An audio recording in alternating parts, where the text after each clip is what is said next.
Welcome back for more tips and tricks for PlayStation. In this video, I'm going to show you a very common mistake you should avoid that can actually ruin your PS4 controller. If you're one of the many users who currently has a PlayStation 4, there's one thing you should never do if you want your DualShock 4 to last as long as physically possible. Because in case you didn't know, a replacement PS4 controller isn't exactly cheap, but if you simply follow this very basic rule, you can potentially save yourself a lot of money. As someone who's personally owned a PlayStation 4 since it first released, I can honestly say I wish I knew this a lot sooner. So make sure to leave a like rating on the video, hit the subscribe button if you're brand new to the channel, and we'll go ahead and get started. If you have a PS4 controller, the number one thing you should never do is charge the controller using a USB wall charger, more specifically the fast charging adapters. Believe it or not, charging your controller using a USB wall adapter is a lot more common than you might think. And it wasn't until I put a decent amount of research into the topic that I realized just how many people with multiple controllers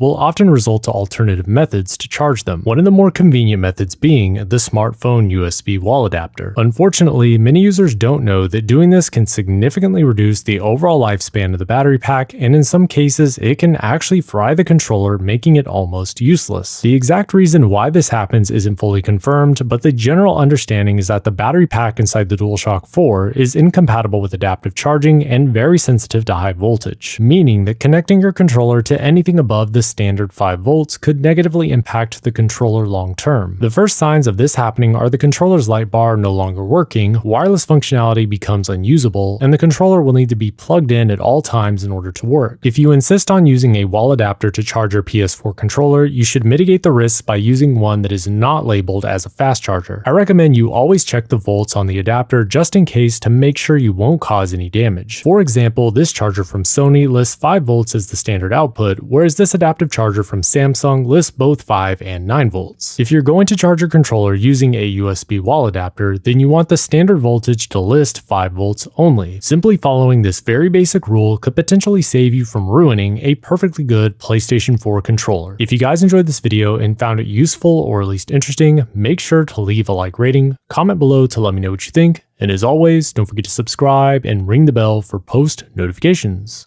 I'll see you guys in the next video. Peace.